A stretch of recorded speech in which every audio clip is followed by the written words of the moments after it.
Lorika, ek dink hierdie vraag het natuurlik ontstaan na ons groot COVID aakligheid wat ons deur is. So die vraag is, werk aanlyn terapie regtig of hou ons net aan funksioneer?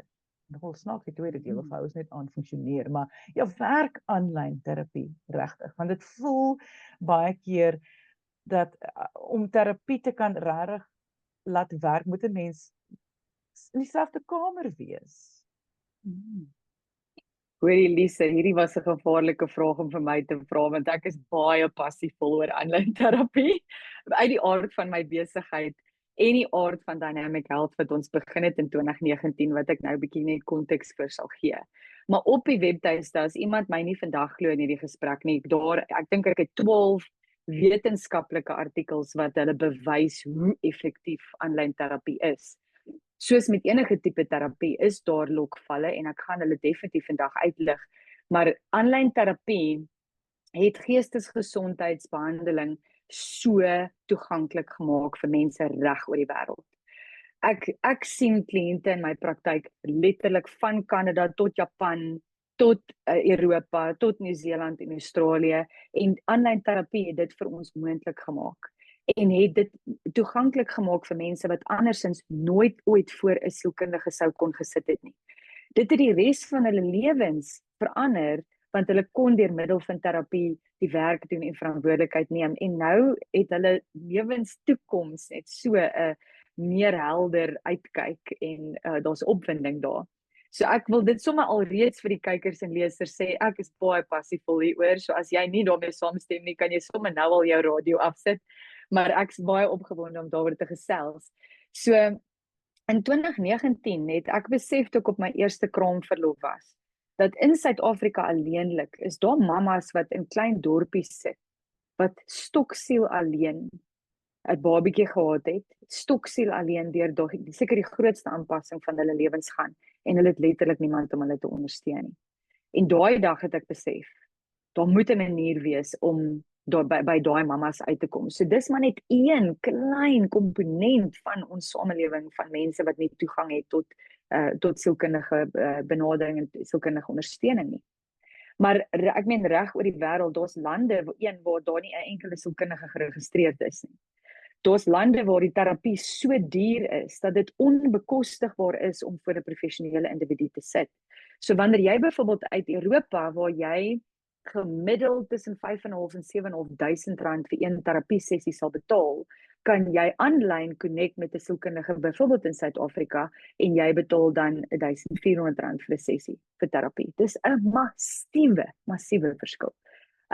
Plekke soos New York en Amerika betaal jy amper dubbel dit soms vir 'n terapie sessie. So dit is absoluut aangrypend hoe toeganklik dit gemaak het. Net vir mense reg oor die wêreld. Die bekommernisse van aanlyn terapie is wel, ons moet dit aanspreek, is die verlies van 'n liggaamstaal wat 'n sielkundige kan optel. Want as jy sien eintlik net die kliënt van hulle bors tot by hulle kop as jy met hulle werk.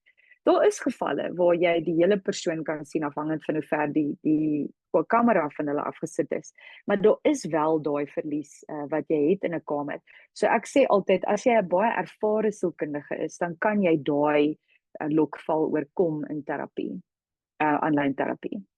Die ander groot ding is dat die gerieflikheidsonthalwe. Nou hierdie is 'n double-edged sword, want een maak dit dat terapie baie meer gerieflik is. So mense woon baie makliker hulle terapie by. Maar soos wat ons in ander gesprekke al gehad het, daar's nie baie effort dan wat ingesit word om die terapeutiese sessie by te woon nie. So met ander woorde, jy kan net gou klik en dan sien jy jou sielkundige. Daar word nie in 'n kar of op 'n trein of 'n bus geklim, soontoe gery, die risiko te beloop dat iemand jou sien wanneer jy instap, al daai, ek wil sê, obstacles wat jy moet oorkom om eventueel by die terapie uit te kom nie. So dis 'n baie psigoanalitiese, ek dink, uitkyk daarop, want natuurlik wil ons eerder so gou as moontlik en so meer effektief as moontlik met 'n sielkundige gesels kry. En dan die ander ding is, dit kan in sekere opsigte 'n hindernis vir intimiteit en daai verhouding wees. Daar is 'n ander vlak van intimiteit wanneer jy aangesig tot aangesig sit in 'n praktyk en jy weet na 'n pasiënt of 'n kliënt kyk. Hulle sê altyd ons is geleer om te poker face, maar jy kan nie noodwendig jou voet wat bietjie skop of die manier hoe jy sit, kan jy nie noodwendig wegsteek wanneer jy in 'n kamer sit nie waar jy dit wel kan doen binne in 'n terapeutiese konteks so. Maar jy weet wat interessant is, wanneer ek kan nie vir jou sê tydens COVID hoeveel terapie ek in karre met mense gedoen het nie. Dit is ongelooflik. En in verskeie lande van die wêreld. So byvoorbeeld as jy nou in 'n dorp soos Milton Keynes in Engeland skielik met iemand gesels kry in 'n kar, dan het jy skielik soveel meer konteks van wat aangaan met hulle. Jy sien dit is -3 grade buite. Hulle het 'n baie dik baadjie aan en hulle sit in 'n parkeerarea waar jy kan sien wat agter dit aangaan. So dit bring daai diepte en soveel ryk inligting na die konteks toe wat jy nooit andersins sou gehad het in 'n terapie sessie nie. Jy weet wanneer jy sit in 'n praktyk met iemand nie. So daar's natuurlik daai komponent van die tuisomgewing wat jou daai konteks gee. Die toeganklikheid het ek nou al genoem. Ek kan nie vir jou sê hoe effektief dit is wanneer iemand byvoorbeeld in Paddington in Engeland op die tube klim, 'n hele terapie sessie het en teen die tyd wat hulle in Portobello uitklim, is die terapie sessie klaar en daai persoon kan dadelik begin met aandete en aangaan met hulle lewens. Dit is so toeganklik, dit is so gerieflik en dit maak dat iemand nie al daai hindernisse eers moet oorkom voor hulle regtig oor byvoorbeeld hulle trauma van hulle kinderdae kan gesels of wat ook al nie. So dis dit. En dan sommige kliënte, ekskuus, dis my laaste punt. Sommige kliënte voel baie veiliger om baie dieper te gesels wanneer hulle binne in hulle huisomgewing sit. Ons het 'n lang gesprek in my psigoanalitiese leesgroep gehad toe COVID getref het oor hoekom is iemand meer geneig om oop te maak wanneer hulle in hulle eie lewe in hulle eie huise sit om te gesels. En as jy dink jou hele senuweestelsel is outomaties rustiger wanneer jy byvoorbeeld in jou eie woonkamer sit. En dadelik wanneer jou senuweestelsel rustiger is jy meer gereguleerd om dan dieper sake vinniger te bespreek. So dit is maar net van die wonderlike komponente van aanlyn terapie.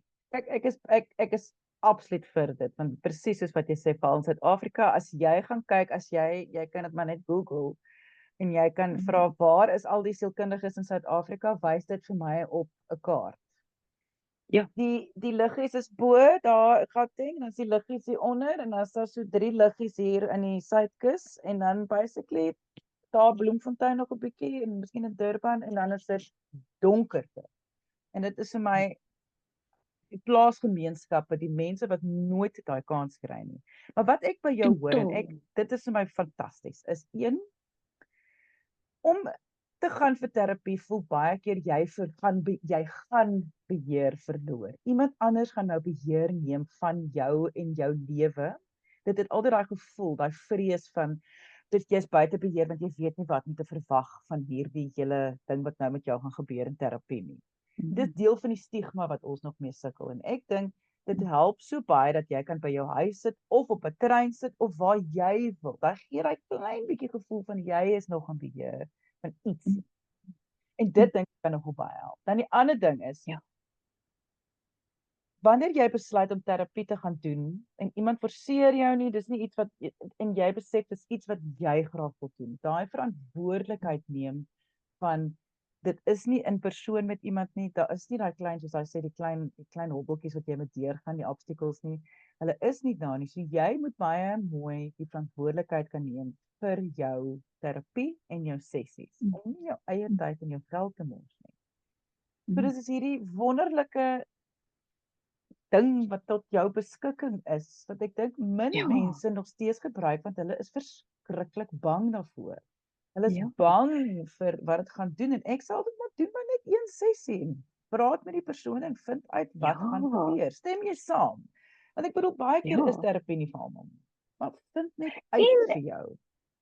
Weet jy wat wil ek vir jou sê? As ek kan nie vir jou sê, en ek wil nou vir enige persoon wat 'n boer is in Suid-Afrika wil ek sê, Daar is soveel boere met wie ek gesels elke week, nê? Nee? Die mooiheid van die oomblik wat die terapie sessie opkom, is hierdie boer besig om te plant. En die eerste vraag wat ek vra, groen of rooi? En dan sal hulle vir jou sê, maar groen natuurlik of rooi natuurlik. En die oomblik wat ons dit sê, is die ys gebreek en kan ons begin gesels oor sake van die hart. En ons kan regtig jou uit 'n depressie uitlig of uit angs uitlig.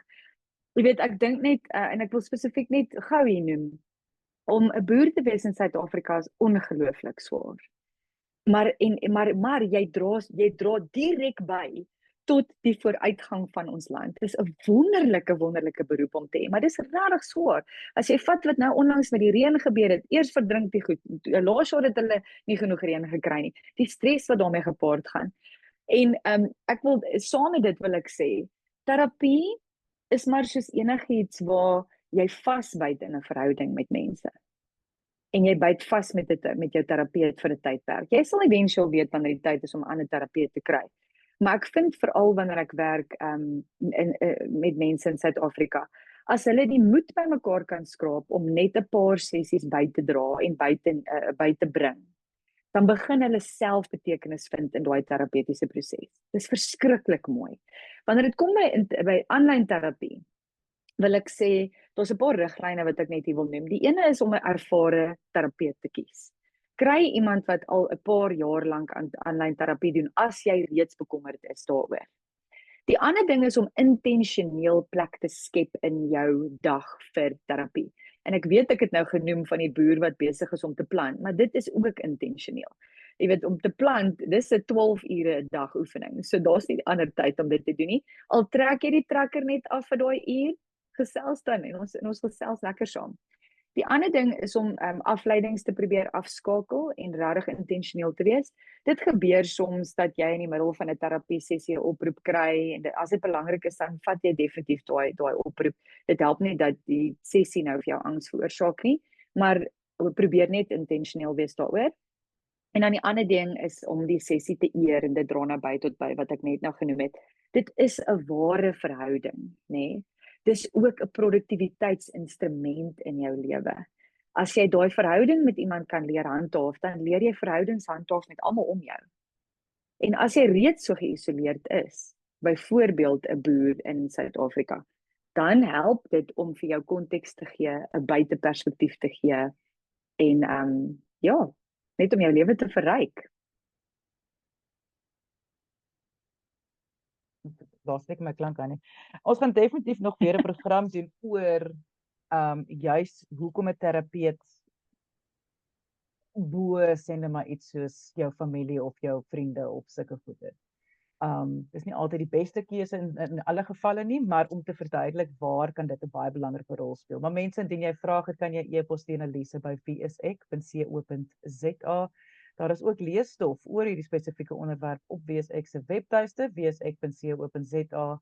Soos Lorika gesê het, sy gaan op haar webtuiste het sy ook 'n klomp goed wat jy kan gaan lees of gaan kyk na. So haar besonderhede gaan by hierdie gesprek beskikbaar wees. Ek sê dan baie dankie aan Lorika Fix. Sy is 'n voorligtingsielkundige in Johannesburg, maar met hierdie gesprek hoef mens nie in Johannesburg te sê nie. Sy is 'n voorligtingsielkundige aanlyn.